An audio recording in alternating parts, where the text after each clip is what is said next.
Hello दोस्तों, स्वागत है एक बार फिर से आप सभी का आपके अपने YouTube चैनल फिजिक्स क्लासेस में।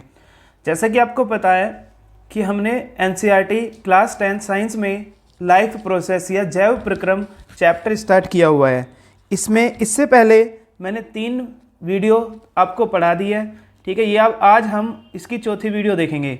ये सब चीज़ें मैंने आपको पढ़ा दी थी।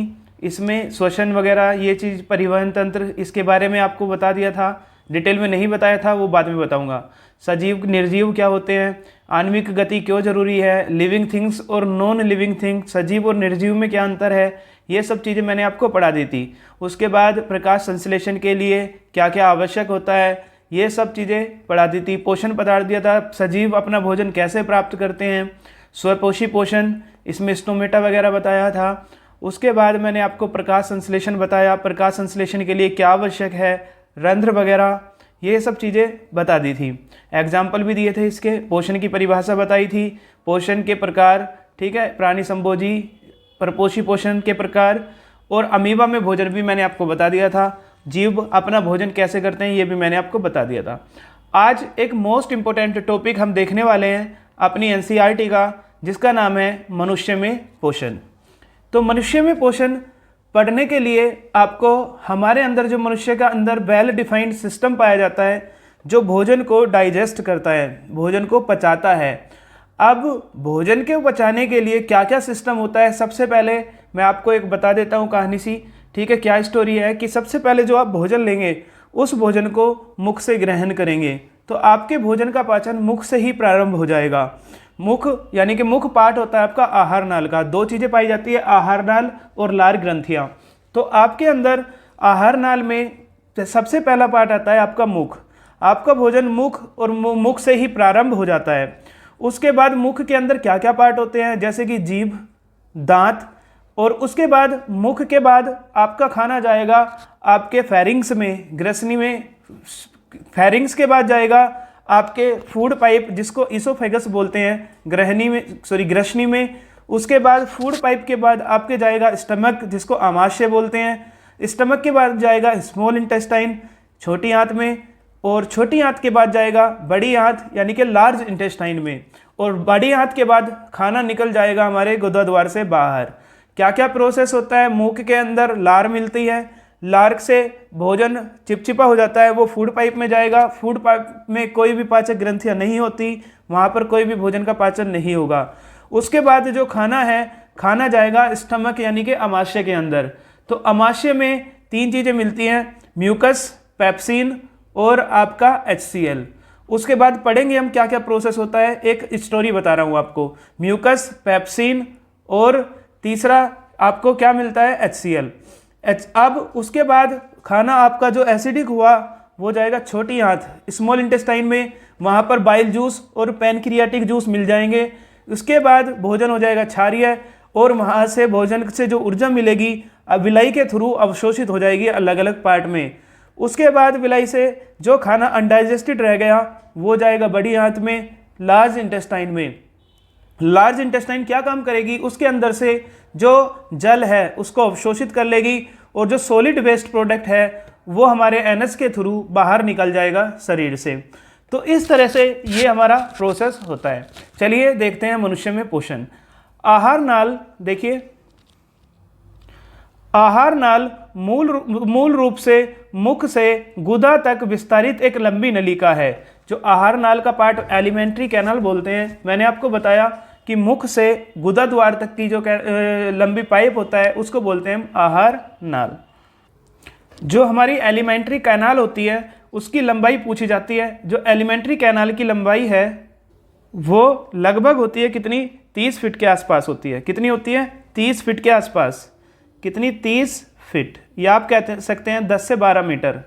10 से 12 मीटर लंबी होती है एलिमेंट्री कैनाल, या आपकी क्या, आहार नाल। देखिए ये यहाँ से शुरू हो जाती है मुख से, और चलती हुई कहाँ, स्टमक, उसके बाद स्मॉल इंटेस्टाइन, उसके बाद लार्ज इंटेस्टाइन और एनस। यहाँ तक की लंबाई आपकी, यहाँ से लेकर यहाँ तक की लंबाई टोटल कितनी होती है, 10 से 12 मीटर। 10 से 12 मीटर, ठीक है। देखते हैं आगे। देखिए, तो हम लिख सकते हैं जो आहार नाल है उसकी लंबाई कितनी होती है, 30 फीट, 30 फीट। अब आगे देखिए क्या होगा, चित्र 5.6 में इस नली के विभिन्न भागों को देख सकते हैं। जो भोजन हमारे शरीर में एक बार प्रविष्ट हो जाता है उसका क्या होता है, इस प्रक्रम की हम चर्चा करेंगे। मतलब मनुष्य के अंदर जो भोजन मनुष्य ने लिया है क्या होगा, किस तरह से डाइजेस्ट होता है, भोजन का कौन सा पार्ट कहाँ पर डाइजेस्ट होगा, ये सब चीज़ें हम देखेंगे। ठीक है, चलिए देखते हैं। ये प्रयोग बाद में पढ़ेंगे अभी। ठीक है, देखिए ये आपको डायग्राम दिख रहा होगा। यहाँ पर हम तरह तरह के भोजन खाते हैं जिन्हें उसी भोजन नली से गुजरना होता है। ये भोजन नली है, इसी से गुजरना है, कोई अलग से नहीं गुजरेगा।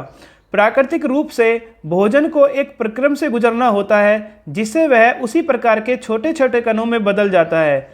इसे हम दांतों से चबाकर पूरा कर लेते हैं। सबसे पहले भोजन का भौतिक पाचन होता है। क्या होता है, भौतिक पाचन। और भौतिक पाचन किसके द्वारा होता है, दांत के द्वारा। तो दांत के द्वारा कैसा पाचन होता है, भौतिक पाचन। आगे पढ़िए, क्योंकि आहार का आस्तर बहुत कोमल होता है। जो आहार है, आहार नाल है, वो बहुत ज़्यादा कोमल होता है, इसलिए क्या होता है वहाँ पर चिपचिपा पदार्थ मिल जाता है, मुख के अंदर से लार मिल जाती है। अतः भोजन को गीला किया जाता है। अगर आप भोजन को गीला नहीं करेंगे, उसमें लार नहीं मिलेगा, तो इतना ज़्यादा सॉफ्ट होगा कि उसमें आपके जख्म हो जाएंगे, ताकि उसका मार्ग आसान हो जाए। देखिए, अगर आप किसी चीज़ को किसी पाइप में क्या कर रहे हैं, घुसा रहे हैं, उसको दूसरे सिरे पर निकालना है। अगर आप गीला भेजेंगे उस पदार्थ को तो वो आसानी से निकल जाएगा। सूखा भेजेंगे तो वो अंदर क्या कर सकता है, निशान बना सकता है। ठीक है, और हमारा जो आहार नाल है वो तो बहुत ज़्यादा मुलायम होता है। जब हम अपनी पसंद का कोई पदार्थ खाते हैं तो हमारे मुंह में पानी आ जाता है। वो पानी क्या है, यह वास्तव में केवल जल नहीं है, वो जल नहीं होता, यह लार, यह है लाल। क्या है, यह है लार। यह लार ग्रंथि से निकलने वाला एक रस है जिसे लार रस या लाल रस या लार बोलते हैं। क्या बोलते हैं, लाल रस या लार बोलते हैं। इंग्लिश में बोलते हैं इसको सलाइवा। क्या बोलते हैं, सलाइवा। जैसे आपको मैं सतमोला दे दूं, ठीक है, छोले भटूरे दिखा दूं, कुछ भी खाना दिखा दूं, तो आपके मुख में पानी आने लगेगा। वो पानी नहीं होता, वो क्या होता है, एक लार होता है, जिसको बोलते हैं सलाइवा। अब लार निकलता कहाँ से है, 3 ग्रंथि होती है हमारे शरीर के अंदर लार की। पहली कान के पीछे, जिसको बोलते हैं कर्ण पूर्व ग्रंथि। अरे सर ये क्या दिखा दिया, यही तो लार है, इसी को बोलते हैं हम क्या, लार या सलाइवा। जो आपने देखा होगा बच्चे इस तरह से बुलबुला बनाते रहते हैं, क्या है ये आपका सलाइवा। उसके बाद मैं बात कर रहा था हमारे पास कितनी लार ग्रंथियाँ होती हैं, तो हमारे मुख के अंदर 3 जोड़ी लार ग्रंथियाँ होती है। अब कौन कौन सी वो 3 जोड़ी लार ग्रंथियाँ होती हैं वो देखेंगे। सबसे पहले एक ग्रंथि पाई जाएगी आपके जो कान है, कान के नीचे अंदर की तरफ पाई जाती है। इस तरह से एक ग्रंथि पाई जाएगी कार के अंदर। ये देखिए, एक ये ग्रंथि है, ठीक है, ये है ग्रंथि। दूसरी दोनों कान की तरफ होगी एक जोड़ी, ये इसको बोलते हैं, ठीक है, अधोकर्ण ग्रंथि, या इंग्लिश में क्या नाम देते हैं इसको, ये देखिए यहाँ पर पैट्रियोड ग्लैंड। इसके बाद एक ग्रंथि हमारी पाई जाएगी दोनों दांत के नीचे, जो जबड़े हैं जबड़े के नीचे, और एक पाई जाएगी, एक जोड़ी पाई जाएगी दोनों जीभ के नीचे। 2 जीभ के नीचे, 2 कान के पीछे और 2 हमारे जबड़े के नीचे। तो इस तरह से 3 जोड़ी लार ग्रंथियां पाई जाती हैं। कितनी, 3 जोड़ी, अधोजीवा, अधोहनु और कर्ण पूर्व। आप लिख सकते हैं क्या क्या, एक है अधोहनु, अधोहनु, एक अधोजिह्वा, अधोजिह्वा, और तीसरी पाई जाती है कर्ण पूर्व, कर्ण पूर्व ग्रंथि। कर्ण पूर्व ग्रंथि को बोलते हैं क्या, पैट्रोटिड ग्लैंड, पैट्रोटिड ग्लैंड। जो हमारे दांत है उसके नीचे पाई जाती है सब मैंडिबुलर ग्लैंड।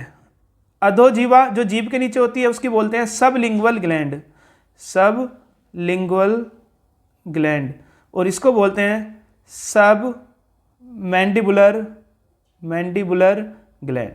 ये लिखा यहाँ पर देखिए, एक ये है, एक एक ये है, एक ये है आपके पास और एक ये है। तो इस तरह से हमारी 3 जोड़ी लार ग्रंथियां पाई जाती है। यही लार का श्रावण करती है हमारे मुख के अंदर। यहीं से भोजन का पाचन प्रारंभ हो जाता है। आगे पढ़ते हैं क्या है लार, जिसे लार कहते हैं। आगे देखिए, जिस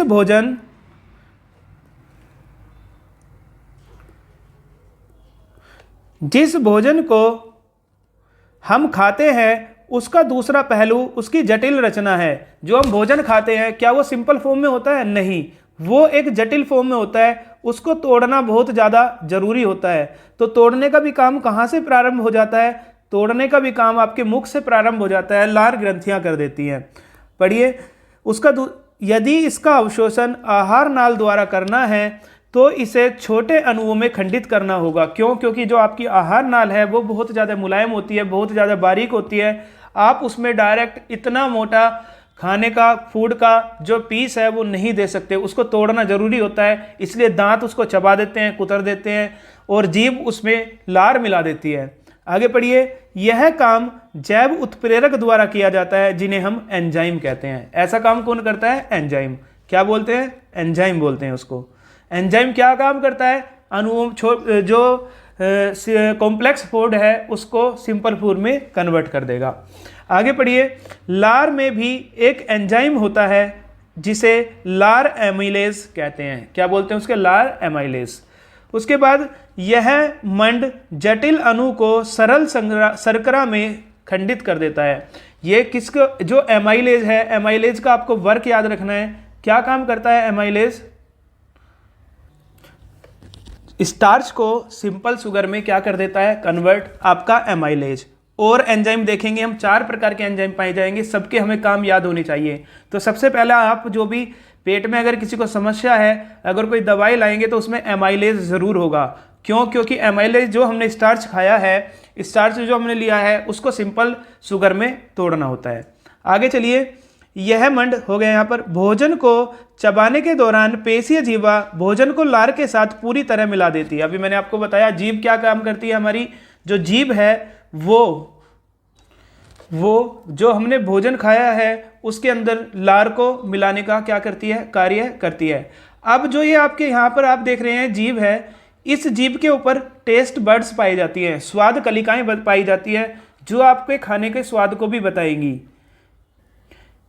कितनी प्रकार की? यहाँ पर देखिए, जो जीभ है उसके ऊपर दाने दाने पाए जाते हैं, उसके अंदर स्वाद कलिकाएं पाई जाती है, जो आपके खाना खाया है उसका जो किस तरह का टेस्ट है उसके बारे में बताएंगी। देखिए, सबसे आगे वाला पार्ट बताएगा अगर आपने कुछ मीठा खाया है उसके बारे में।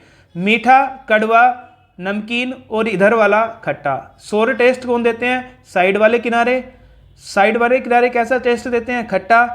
स्टार्टिंग वाला अग्रभाग देता है मीठा, कड़वा, नमकीन। यहाँ पर कैसा आता है? कड़वा और यहाँ पर नमकीन। तो इस तरह से आप देखेंगे ये जीभ का स्वाद होता है। जीभ किस तरह से? मीठा सबसे आगे वाला भाग, कड़वा बीच वाला, सबसे पीछे वाला नमकीन, और साइड वाले कैसे स्वाद देते हैं? खट्टे। कैसा? ये भी खट्टा और ये भी खट्टा। तो इस तरह से ये जीभ के स्वाद कलिकाएं होती हैं।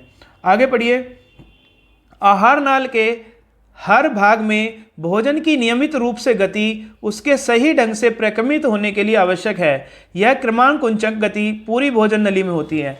क्रमाकुंचन गति का मतलब ये होता है कि जो नली है उस नली में आप भोजन को एक साथ ठूस नहीं सकते। ये नहीं कि आपने खाया और सारा का सारा नीचे जाता रह रहा है, नहीं, एक प्रोसेस के थ्रू जाएगा, रुकेगा, जाएगा, रुकेगा।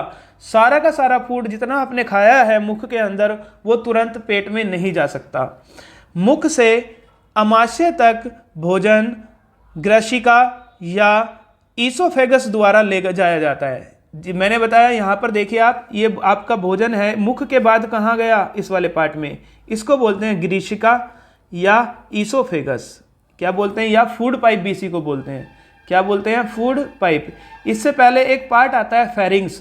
फेरिंग्स क्या काम करता है कि जो श्वास, जो फेरिंग्स आपका बक्कल कैविटी होती है मुख के अंदर, मुख निगल द्वार होता है, उसके नीचे जहाँ पर श्वास नली और आपकी ईसोफेगस एक दूसरे को अलग करती है, वहाँ पर होता है आपके पास फेरिंग्स। और उसके ऊपर लगा होता है जिसको बोलते हैं एपिग्लोटिस। जो आप खाना खाएंगे तो श्वास नली को ढक देता है और सारा का सारा खाना आपके फूड पाइप में चला जाएगा।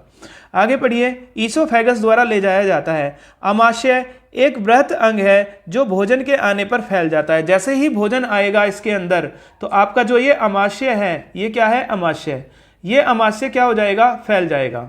आगे पढ़िए, आमाशय की पेशीय भित्ति भोजन को अन्य पाचक रसों के साथ मिश्रित करने में सहायक होती है। कौन कौन से पाचक रस होते हैं, देखिए, ये पाचन कार्य आमाशय की भित्ति में उपस्थित जठर ग्रंथियों के द्वारा संपन्न होते हैं। जो पाचक आमाशय की भित्ति है, वॉल्स हैं, उसके अंदर पाए जाते हैं गैस्ट्रिक ग्लैंड्स। क्या पाए जाते हैं, गैस्ट्रिक ग्लैंड्स।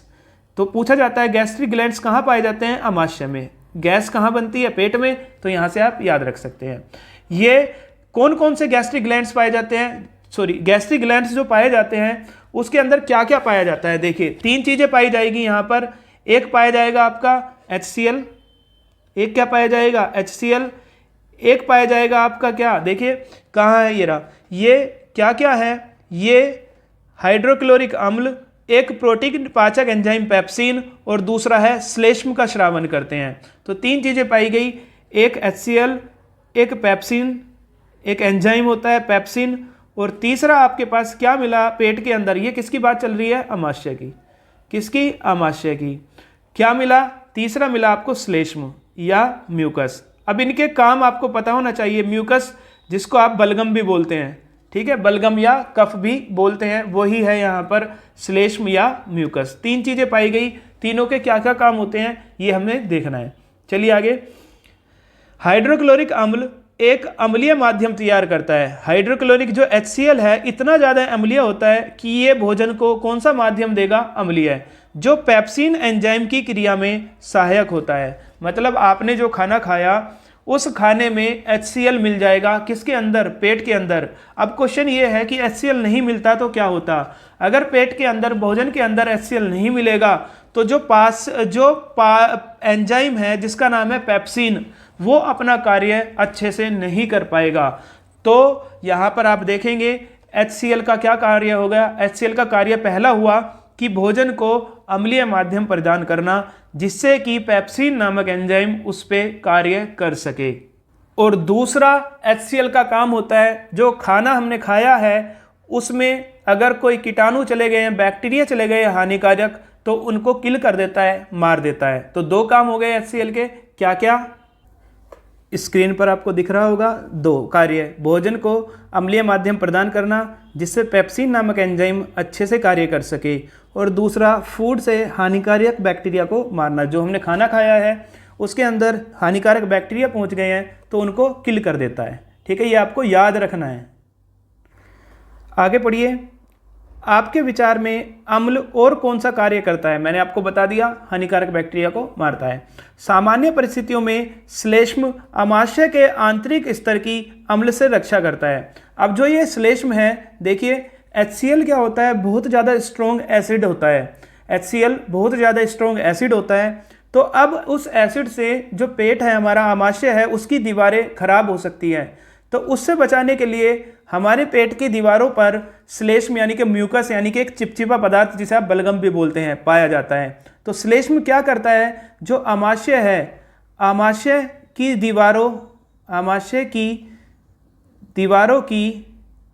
दीवारों की HCl से रक्षा करता है। HCl से क्या करता है, रक्षा। तो ये कार्य होता है किसका, म्यूकस यानी कि श्लेष्म का ये कार्य होता है। और तीसरा बचता है हमारे पास पेप्सिन। पेप्सिन का क्या कार्य है वो भी हम देखेंगे। तो आगे पढ़िए, इसमें बहुधा वयस्कों को एसिडिटी अथवा अम्लता की शिकायत करते सुना है। क्या इसका संबंध उपरोक्त वर्णित विषय से तो नहीं है? बिल्कुल इसी से ही है। जब पेट के अंदर HCl ज़्यादा बनने लगता है तो उसी कंडीशन को बोलते हैं एसिडिटी।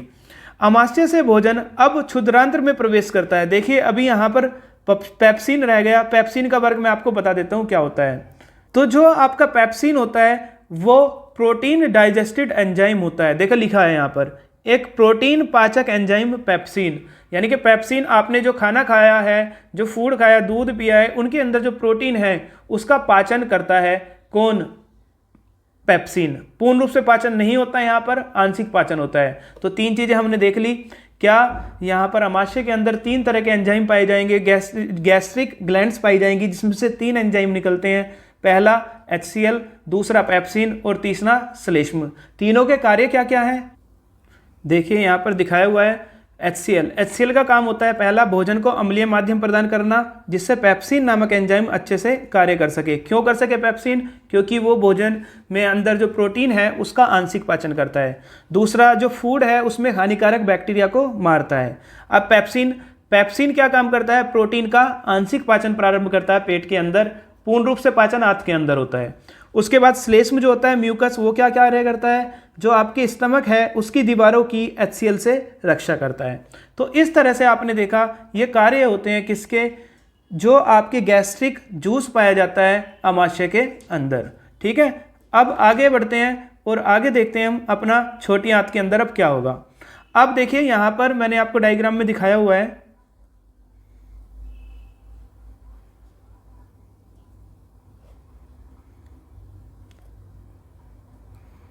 ये डायग्राम है, देखिए।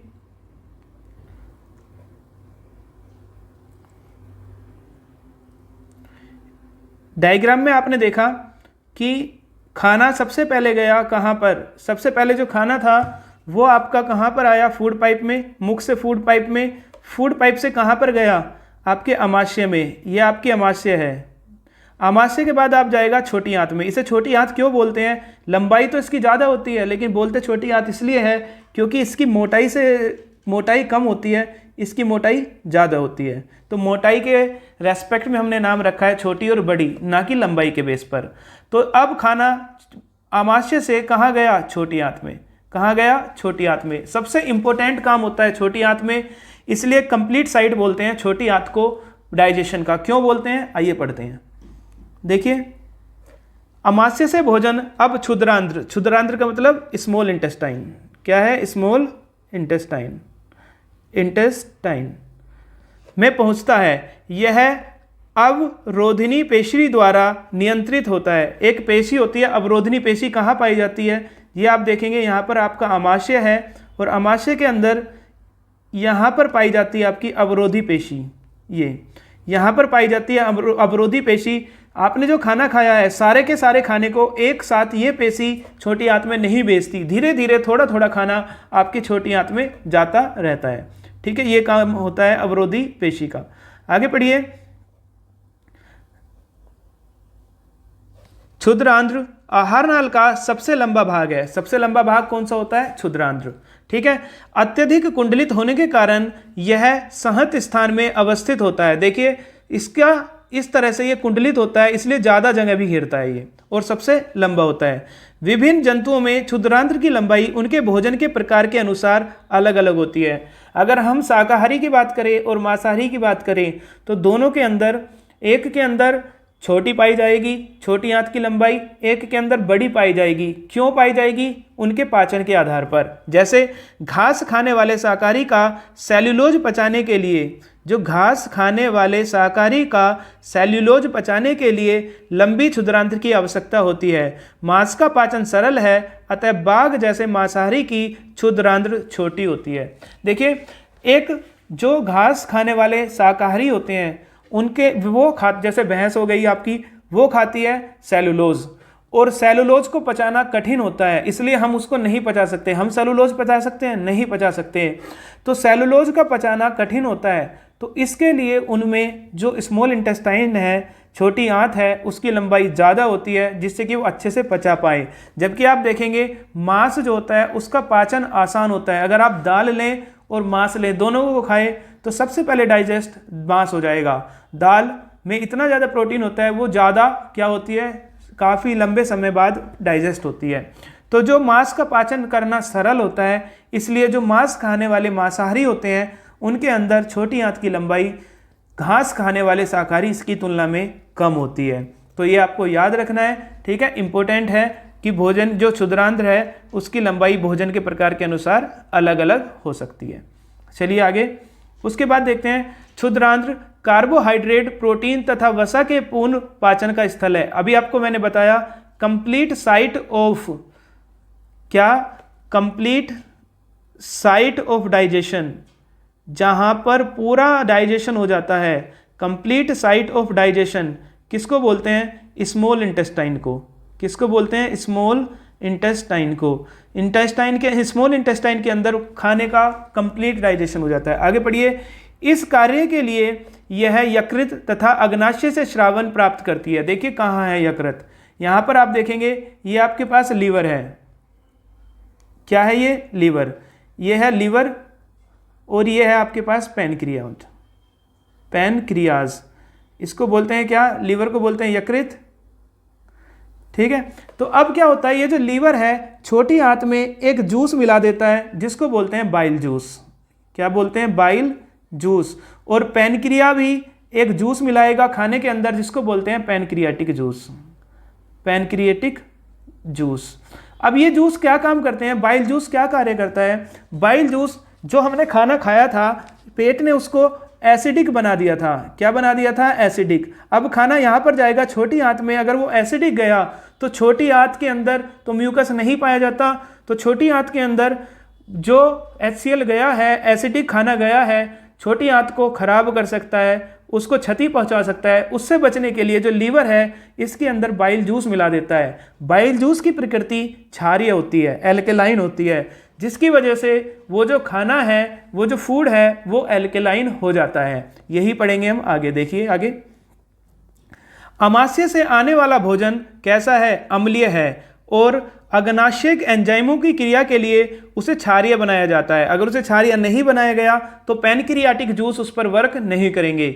यकृत से स्रावित पित्त रस, ये आपको याद रखना है कि जो पित्त रस है, बाइल जूस है, कहाँ से सेक्रेट होता है? यकृत से कार्य करता है। तो आप लिख सकते हैं इसको बाइल जूस। पित्त रस को क्या बोलते हैं? Bile juice. कार्य करता है। यह कार्य वसा पर क्रिया करने के अतिरिक्त है। यकृत से स्रावित पित्त रस इस कार्य को करता है। कौन करता है इसको? बाइल जूस करता है, क्षारीय बनाता है। क्षुद्रांत्र में वसा बड़ी गोलिकाओं के रूप में होता है जिसे उस पर एंजाइम का कार्य करना मुश्किल हो जाता है। आप देखेंगे कि जो क्षुद्रांत्र है उसके अंदर फैट इस तरह से मोटे मोटे बड़े बड़े डलों के रूप में होगा, इस तरह से। अब करना मुश्किल हो जाता है। पित्त लवण उन्हें छोटी गोलिकाओं में खंडित कर देता है। अब क्या करता है? जो बाइल जूस है, बाइल जूस इस हमने जो खाना खाया है इसके अंदर बड़े बड़े जो आप यहाँ पर देखेंगे गट्ठर हैं बड़े बड़े फैट के, उसको तोड़ देता है छोटे छोटे गट्ठरों में। कौन? Bile juice. बाइल जूस क्या कार्य करता है? जो वसा के बड़े बड़े डले आप देखेंगे यहाँ पर, उनको छोटे छोटों में कन्वर्ट कर देता है जिससे कि उसको पचाना आसान हो जाता है। और ऐसा काम कौन करता है? Bile juice. और इस प्रोसेस को बोलते हैं इमल्सिफिकेशन ऑफ फैट। क्या बोलते हैं? Emulsification of fat. Of fat यानी कि वसा का इमल्सिफिकेशन, इमल्सीकरण। क्या बोलते हैं? वसा का इमल्सीकरण। क्या बोलते हैं? वसा का इमल्सीकरण। ठीक है। तो इस तरह से आप देखेंगे वसा का इमल्सीकरण कौन करता है? Bile juice. इसलिए वसा कहाँ पर डाइजेस्ट होती है? आकर छोटी आंत पे। इसलिए मैंने आपको स्टमक में बताया कि वहाँ पर आंशिक पाचन होता है, पूर्ण रूप से पाचन कहाँ होगा? छोटी आंत में। देखिए आगे। पित्त लवण उन्हें छोटी गोलिकाओं में खंडित कर देता है जिससे एंजाइम की क्रियाशीलता बढ़ जाती है। यह साबुन का मैल पर इमल्सीकरण की तरह ही है। जैसे अपने केमिस्ट्री में पढ़ेंगे इमल्सिफिकेशन ऑफ किसका? सोप का। किसका? डर्ट के ऊपर, जिसमें 4 में पढ़ चुके हैं। देखिए आगे। अग्नाशय अग्नाशिक रस का श्रावण करता है। देखिए जो लीवर है वो बाइल जूस यानी कि पित्त रस का श्रावण करता है, और जो आपके पास अग्नाशय है, पैनक्रियाट है, वो किसका श्रावण करता है? पैनक्रियाटिक जूस का। किसका श्रावण करेगा? पैनक्रियाटिक जूस का, जिसमें प्रोटीन के पाचन के लिए ट्रिप्सिन एंजाइम होता है तथा इमल्सीकृत वसा का पाचन करने के लिए लाइपेज एंजाइम होता है। तो यहाँ पर आपने देखा जो लाइपेज है वो किसका पाचन करता है? वसा का। तो हम यहाँ पर ऊपर लिखा था हमने, देखिए एमाइलेज। एमाइलेज क्या काम करता है? स्टार्च को सिंपल शुगर में कन्वर्ट कर देता है। और अभी हमने यहाँ पर पढ़ा है कि लाइपेज एक एंजाइम है जो इमल्सिफिकेशन करता है वसा का। तो लाइपेज क्या कार्य करता है? लाइपेज इमल्सीकरण करता है, इमल्सीकरण किसका? वसा का। मतलब वसा के बड़े बड़े बंडरों को छोटे छोटे में तोड़ देता है हमारी छोटी आंत के अंदर। कौन तोड़ता है? लाइपेज। ठीक है। और लाइपेज के साथ साथ आप देखेंगे कि दो तरह के और एमाइलेज, दो तरह के और एंजाइम पाए जाएंगे, पेप्सिन और ट्रिप्सिन। एक थर्ड पेप्सिन और एक पाया जाएगा ट्रिप्सिन, फोर्थ ट्रिप्सिन। ये क्या काम करते हैं दोनों? ये प्रोटीन का डाइजेशन करते हैं, प्रोटीन का पाचन करते हैं। तो इस तरह से हमने देखा 4 एंजाइम हमारे पास पाए गए। कौन कौन से? एमाइलेज स्टार्च को सिंपल शुगर में कन्वर्ट कर देता है, लाइपेज वसा का इमल्सीकरण करता है, मतलब वसा को छोटे छोटे टुकड़े में तोड़ता है, पेप्सिन और ट्रिप्सिन प्रोटीन का पाचन करता है। चलिए आगे। क्षुद्रांत्र की भित्ति में ग्रंथि होती है जो आंत्र रस स्रावित करती है। क्षुद्रांत्र जो होगा, छोटी आंत होगी, उसकी भित्ति में एक ग्रंथि पाई जाएगी जो आंत्र रस स्रावित करती है। इसमें उपस्थित एंजाइम अंत में प्रोटीन को, देखिए जो छोटी आंत है उसके अंदर क्या पाया जाएगा? एक ग्रंथि पाई जाएगी जो कौन से रस को निकालेगी? आपके पास इंटेस्टाइन जूस को निकालेगी। ये क्या काम करता है? ये इसमें उपस्थित एंजाइम, जो एंजाइम होंगे छोटी आंत में, अंत में प्रोटीन को किस में बदल देगा? एमिनो अम्ल में, क्योंकि प्रोटीन का पाचन नहीं हुआ अभी खाने के अंदर। और जटिल कार्बोहाइड्रेट को ग्लूकोज में और वसा को वसीय अम्ल फैटी एसिड में तथा ग्लिसरॉल में परिवर्तित कर देता है। ये आपको याद रखना है कि जो आपका प्रोटीन है, प्रोटीन का एमिनो अम्ल में पाचन, प्रोटीन का कंप्लीट पाचन होता है छोटी आंत में। और कार्बोहाइड्रेट किस में टूट जाता है? ग्लूकोज में। वो भी कहाँ पर होता है? छोटी आंत में। और जो फैट है उसको फैटिक एसिड यानी कि वसा को वसीय अम्ल में और ग्लिसरॉल में परिवर्तित कर देता है। अब पाचित भोजन को आंत की भित्ति अवशोषित कर लेती है। क्षुद्रांत्र के आंतरिक स्तर पर अनेक अंगुली, क्षुद्रांत्र के आंतरिक स्तर पर अनेक अंगुली जैसे प्रवर्ध होते हैं जिन्हें दीर्घरोम कहते हैं। दीर्घरोम का मतलब है विलाई। क्या बोलते हैं इनको? विलाई। ठीक है, यहाँ पर लिख लेना इनको क्या बोलते हैं, इंग्लिश में नाम है इसका विलाई। तो आप देखेंगे ये हमारी छोटी आंत है। देखिए ये अमाशय है, अमाशय के नीचे छोटी आंत है, इस तरह से कुंडलित फॉर्म में होती है। कौन? हमारी छोटी आंत। अब इस छोटी आंत के अंदर क्या पाया जाता है? इस तरह से उंगली जैसी संरचना, इस तरह से उंगली की तरह संरचना निकली होती है। किसके अंदर? छोटी आंत के अंदर। ये क्या कार्य करती है? इसको सबसे पहले बोलते हैं विलाई। क्या बोलते हैं? विलाई। या यहाँ पर नाम दिया है मूल रोम, सॉरी दीर्घ रोम। क्या नाम दिया है? दीर्घ रोम। अब ये क्या कार्य करती है? देखिए ये छोटी आंत के अंदर पाई जाएगी। अब हम भोजन क्यों करते हैं? भोजन हम एनर्जी को लेने के लिए तो करते हैं। तो जो हमने एनर्जी ली है वो कहाँ से जाएगी? वो जाएगी छोटी आंत से हमारे शरीर के अंदर। और छोटी आंत में इस तरह से संरचना निकली होगी उंगली के जैसी। यहाँ पर जो ब्लड है, ब्लड की जो वेसल्स, वेन्स होती हैं, उसके थ्रू जो खाने से एनर्जी मिली है वो यहाँ से खाने से एनर्जी लेगी और शरीर के हर एक पार्ट को दे देगी। तो इसका काम उंगली जैसी, ये क्वेश्चन पूछा भी जाता है, फिंगर लाइक स्ट्रक्चर जो होती है स्मॉल इंटेस्टाइन के अंदर, उनको क्या बोलते हैं हम? विलाई। क्या बोलते हैं? विलाई। आगे देखिए क्या इसने दिया है, यहाँ पर जो मैंने बताया वही दिया होगा। ये अवशोषण का सतही क्षेत्रफल बढ़ा देते हैं। दीर्घ रोम में रुधिर वाहिकाओं की बहुतायात होती है जो भोजन को अवशोषित करके शरीर की प्रत्येक कोशिका तक पहुंचाते हैं। यहाँ इसका उपयोग ऊर्जा प्राप्त करने, नए ऊतकों के निर्माण और पुराने ऊतकों के मरम्मत में होता है। तो मैंने आपको बता दिया कि जो छोटी आंत होती है उसमें स्मॉल फिंगर लाइक स्ट्रक्चर होती हैं जिसको हम बोलते हैं विलाई या दीर्घरोम। ये दीर्घरोम क्या करती हैं? इसमें रुधिर वाहिनियाँ होती हैं। ये रुधिर वाहिकाएं क्या काम करती है? जो खाने से एनर्जी मिली है उसको लेगी और लेने के बाद शरीर के सारे पार्ट को ट्रांसफर कर देगी। अब क्या होगा? खाना यहाँ से जाया, देखो डायग्राम फिर देखो दोबारा। ये डायग्राम है आपका, ये डायग्राम है, इसमें खाना अब छोटी आंत के बाद कहाँ पर जाता है? आपके बड़ी आंत में। कहाँ पर जाता है? छोटी आंत के बाद खाना गया कहाँ पर? बड़ी आंत में। ये बड़ी आंत है, यहाँ पर खाना गया और जाने के बाद बाहर निकल जाएगा मल द्वार से, गुदा द्वार से, बाद में पढ़ेंगे। पहले बड़ी आंत में देखते हैं क्या होता है। बड़ी आंत में केवल इतना पार्ट होता है कि जो आपने खाना खाया है उसके अंदर अगर पानी है तो पानी को वो क्या कर लेगा? अवशोषित कर लेगा और सॉलिड वेस्ट यहाँ पर हमारे शरीर से बाहर निकल जाएगा। ठीक है, अब देखिए आगे। बिना पचा हुआ भोजन वृद्धांत्र में भेज दिया जाता है। वृद्धांत्र मतलब लार्ज इंटेस्टाइन। लार्ज क्यों बोलते हैं इसको? क्योंकि ये साइज में बड़ी होती है, ये मोटाई में बड़ी होती है। जहां दीर्घ रोम इस पदार्थ में से जल का अवशोषण कर लेते हैं। तो क्वेश्चन पूछा जाए आपसे कि खाने में से जल का अवशोषण कहाँ होता है, वो होता है बड़ी आंत के अंदर, और अगर ये अवशोषण ना हो तो उसको बोलते हैं हम दस्त लगना। ठीक है, दस्त लग जाते हैं तब कब, जब बड़ी आंत इस पानी का अवशोषण नहीं कर पाती। अन्य पदार्थ गुदा द्वारा शरीर के बाहर कर दिया जाता है। इस वजह पदार्थ का बहिक्षेपण गुदा अवरोधनी द्वारा नियंत्रित किया जाता है। कितना पदार्थ बाहर भेजना है, कौन करती है उसको, गुदा अवरोधनी द्वारा नियंत्रण। तो इस तरह से मैं आपको दोबारा समझा देता हूँ क्या हमारे पास होता है, क्या देखिए डायग्राम देखिए। सबसे पहले कहाँ गया, भोजन के पाचन में क्या क्या होता है मैं आपको समझा देता हूं। देखिए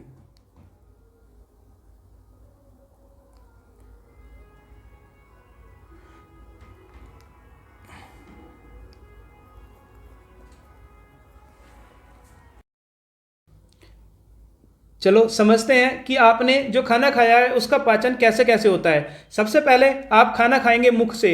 मुख के अंदर जो लार ग्रंथियां हैं वो आपके भोजन में लार मिला देगी। लार मिलाने के बाद अब जो गीला खाना है वो आपके फूड पाइप में जाएगा।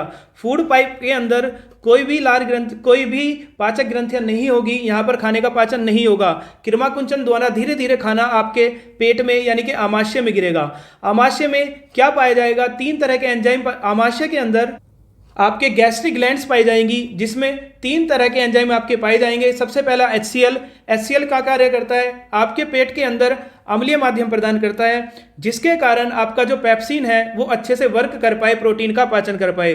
दूसरा क्या पाया जाएगा, पेप्सिन क्या कार्य करता है, आप प्रोटीन का आंशिक पाचन करता है। और तीसरा पाया जाएगा श्लेष्म यानी कि म्यूकस जो आपकी पेट की दीवारों को HCl से सुरक्षा करता है। उसके बाद आपका खाना जाएगा कहाँ पर, छोटी आंत में। छोटी आंत में खाना जाने का मतलब है कि अब वो एसिडिक खाना है, छोटी आंत को खराब कर सकता है। तो जो आपका लीवर है ये बाइल जूस यहाँ पर देगा, और पैनक्रियाज है ये पैनक्रियाटिक जूस देगा। बाइल जूस क्या काम करता है, जो भोजन है उसको, आपके भोजन को क्षारीय माध्यम एल्कलाइन मीडियम प्रोवाइड कराएगा, जिसके कारण यहाँ पर छोटी आंत में क्या होगा, भोजन का पाचन होगा और अवशोषण होगा। अब यहाँ पर एक फिंगर लाइक स्ट्रक्चर पाई जाएगी, उस फिंगर लाइक स्ट्रक्चर को विलयी बोलते हैं। विलयी में रक्त वाहिनियां, रुधिर वाहिनियां जुड़ी होंगी, जो आपके भोजन से जो ऊर्जा मिली है उसको अवशोषित करेगी और शरीर के पार्ट को दे देगी। बाकी जो वेस्ट प्रोडक्ट बताया है वो आपके शरीर में बड़ी आंत में जाएगा। बड़ी आंत में उसमें से जो पानी है वो अवशोषित हो जाएगा, और बाकी जो बचा है वो आपके गुदा द्वारा शरीर से बाहर निकाल दिया जाएगा। तो इस तरह से आप देखेंगे कि हमारा यहाँ पर डाइजेशन, हमारे अंदर, मनुष्य के अंदर डाइजेशन कैसे होता है ये हमने समझ लिया। इसके बाद जो नया टॉपिक पढ़ेंगे, हम पढ़ेंगे श्वसन तंत्र। ठीक है, उससे पहले कुछ क्वेश्चन कर लेते हैं और एक दंत रक्षण कर लेते हैं। दंत रक्षण या दंत क्षय इनेमल तथा डेंटिन के शनय शनय मृदुकरण के कारण होता है। आपके जो दांत है उसके अंदर की, उसके ऊपर की ऊपरी सतह कहलाती है क्या, इनेमल। देखिए यहाँ पर स्ट्रक्चर दिखाई गई है। सबसे ऊपर की सतह आपकी जो व्हाइट होती है इसको बोलते हैं इनेमल। मृदुकरण के कारण होता है। इसका प्रारंभ होता है जब जीवाणु शर्करा पर क्रिया करके अम्ल बनाते हैं। देखिए आपने कुछ खाना खाया, उसके अंदर होती है शुगर। अब शुगर के ऊपर आपके मुख में पाए जाते हैं बैक्टीरिया। क्या पाए जाते हैं, बैक्टीरिया। तो बैक्टीरिया क्या काम कर देते हैं, शुगर को कन्वर्ट कर देते हैं एसिड में। किसमें, एसिड में। तथा तब इनेमल मृदु या बीज निजीकृत हो जाता है। अब जैसे ही एसिड बना तो ये आपके पास जो इनेमल है ये आपके पीली पड़ने लगती है या ये सॉफ्ट हो जाती है। अनेक जीवाणु कोशिका खाद्य कणों के साथ मिलकर दांतों पर चिपक कर दंत प्लाक बना देते हैं। जो खाद्य कण है वो एसिड तो बन चुका, अब जो खाद्य कण है जो आपके जीवाणु के साथ मिलेंगे और मिलकर दंत प्लाक बना देंगे। प्लाक दांत को ढक लेता है। आपने देखा होगा इस तरह से दांत को क्या कर लिया जाएगा, ढक लिया जाएगा। इसलिए लार अम्ल को उदासीन करने